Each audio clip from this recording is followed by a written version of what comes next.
Paul's prayer looked at the history of the Colossians church. Now he's going to talk about the future of the Colossians church. Right? This is 9 to 12. So Paul continues his prayer format, but turns the discussion and thanksgiving from their past to a prayer requesting blessings for their future now. So we say, all right, this is how we were, this is how we reach here, and we're going to look at the future. This is what I want for you now. This is where I want you to go. In these verses, he asks God to bless them with very specific spiritual blessings. Any questions so far? Feel free to interrupt. So we're going to look at these now, right? So first, we have the knowledge of God's will, and that's in verse 9. So verse 9 says, for this reason, we also, since the day we have heard it, do not cease to pray for you and to ask that you may be filled with the knowledge of his will in all wisdom and spiritual understanding. Since they are faithful and loving and hopeful, Paul asks God to add to these a special kind of knowledge, not worldly knowledge of like politics, finance, or not that kind of knowledge, but hear what Paul asking for, the knowledge of God's will. Gotta remember, so let's bring in context now. Why is Paul asking for this? In those days, there existed only a few letters written by the apostles, very few collection of gospel and epistles. And so Paul's asking God to give them knowledge that they need, that we can have, that we have through the New Testament. So we have the Bible, we have the New Testament, we have the Old Testament. We could just flip, on phone now, it's everywhere. We have it all over. They didn't have it. They had no access to it. They had just had a few snippets of information at that point. So he's asking for spiritual wisdom and understanding is to know the things of God and Christ revealed and disseminated by the apostles. So he's asking God to help them out so that they could know what we know, and sometimes we don't even want to know, but we have full access to. He's asking God to intervene here. And Paul prays that God will somehow reveal and supply this wisdom and understanding to them. In the context of this letter, it would probably be the ability to understand, apply what Paul is about to share regarding Christ. So Paul's one of them, as he's sharing this letter, as he's praying, as he's going through the verses, that they be open-minded, that they be in a position where they could receive this content, that God intervenes and he helps this congregation, that they could now receive this special knowledge, special kind of knowledge that they could understand and know God's will. So this is happening in Colossians 1:9, right? I'm going to move on. The second thing we're going to look at is the ability to please God. So he's not only asking for knowledge to know God's will, but also the ability to please God in verse 10. So look at this. That you may walk worthy of the Lord, fully pleasing him, being fruitful in every good work and increasing in the knowledge of God. So there's a difference between what we see as the right thing, what we want to do, and what we end up doing. Good intentions, yeah. We know we have to do this. We see this as the right thing. We want to do this. We end up doing something else. The spirit is often willing, but the flesh is weak. And we know that statement. Paul asks God to help them live in a way that will be pleasing to him. How is that way? Like obeying him and having the strength to do his will in every area of life. It's like reducing your sin quota, bearing the fruit of good works in his name, the ability to see and do the things that honor God and witness their faith. Increase in their knowledge, not just of his will, but of himself as a being. And there's a difference, right? So other people know about God and they know what God wants you to do, right? We know it. But knowing about God, knowing about what God's wanting to do, and knowing about God himself is two different things.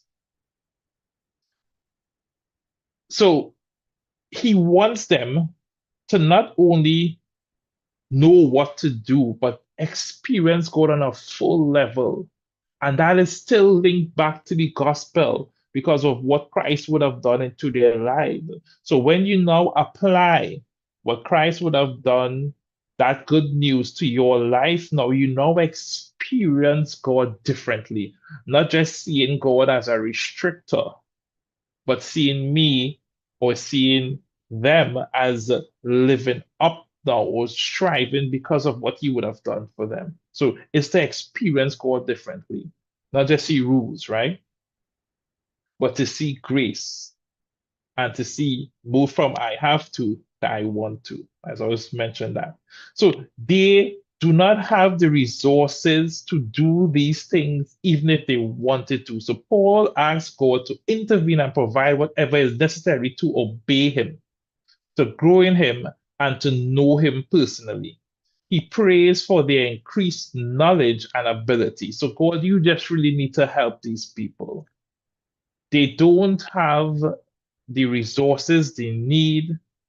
So I am really praying that even from this letter, even as we continue this discourse, as I'm praying now, I want you to intervene in their life. So he's really asking for that increase in knowledge and the ability to know God and to please God, which is important.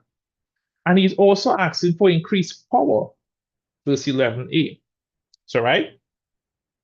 So 11a says, strengthened with all might according to his glorious power for all patience and long suffering. It have 11b also. So Paul finishes by asking God to increase their power. Again, this is not like mental or physical power, not to become super strong. I can't even say like me anymore. But not to become super strong with physical or spiritual powers, not even asking for the spiritual gifts. No. And not the power to do miracles or to speak in tongues or prophecies. He asks for power to attain two virtues. And the virtues were highlighted here. One is patience, not just the ability to wait around, but rather the ability to bear under a load of persecution, trials, and opposition without anger, resentment, or self pity. Oh my gosh, let me read that again.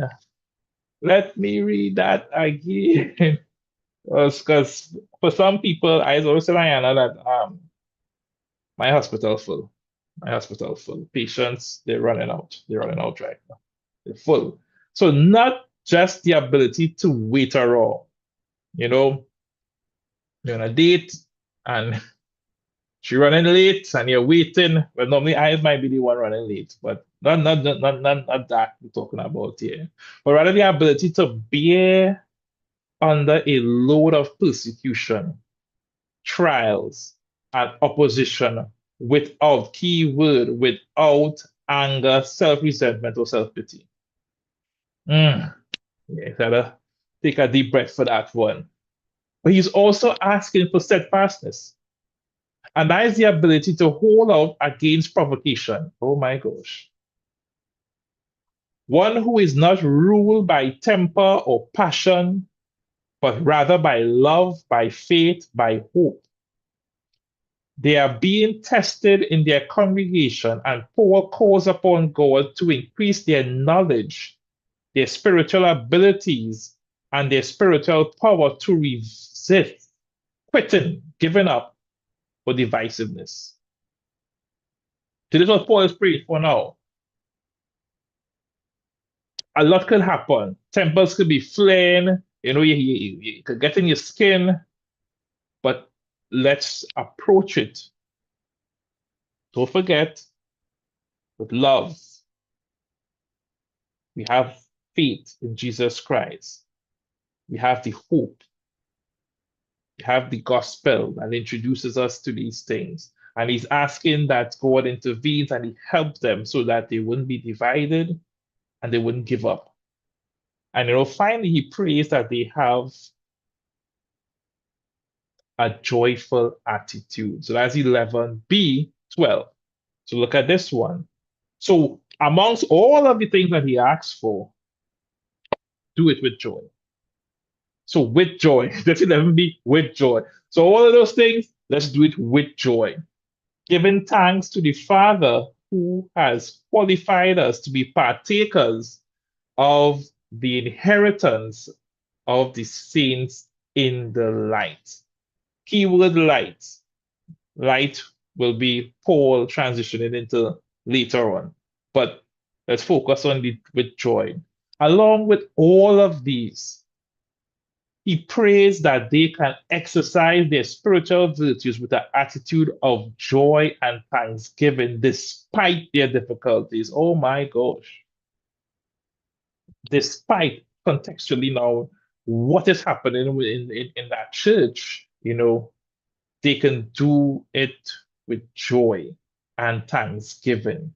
And as we bring it to our context now, despite what we're going through, love, peace, we do it with joy. We talk about steadfastness, patience. These are all apply to us now. So we might be going through the same contextual experience that they are experiencing there at that point. But as we look at ourselves now, what is the issues that you are battling with right now? That these gifts, these qualities, because of what you have, the hope, the reward, the faith in Jesus Christ, that produces love, because of the gospel, what are you supposed to be portraying? Because you're going to see how Paul is going to move now to start to speak about light, right? So, despite the difficulties, they have the privilege of sharing in an inheritance of the saints in light. Before he called it hope, he now calls it the inheritance. So you see, he transitions the words, hope, inheritance. So he just keeps switching the words. Paul does that. He does that. So he's still speaking about the promise of God to all who believe and obey in Jesus Christ, his Son, for the forgiveness of sins, resurrection from the dead, eternal life in heaven. He's still speaking about that. He finishes his section by referring to Christians as saints in light. Our next word for Christians, saints in light, because the next section, he will refer to Jesus as the King of the kingdom of light. Oh my gosh. So he's transitioning, he's building that bridge. So Paul is using his literary style or the device where he bridges this now into the next few verses. So he's going to bridge again, but we're not going to go there tonight. He's going to bridge it, right? So the reference to the light sets up a visual bridge to the next verses where he will compare the kingdom of darkness to the kingdom of his son, which is the kingdom of light. So we're going to see the comparison here. So now we're going to talk about the kingdom of darkness with false teachers as opposed to the kingdom of light of his son, which is the kingdom of light. Or somehow he transitions. Some people will want to transition cleaner. No, Paul just transitioned straight to one. Yeah, you're on the next topic. You're on the next point, Paul, but you didn't tell us. So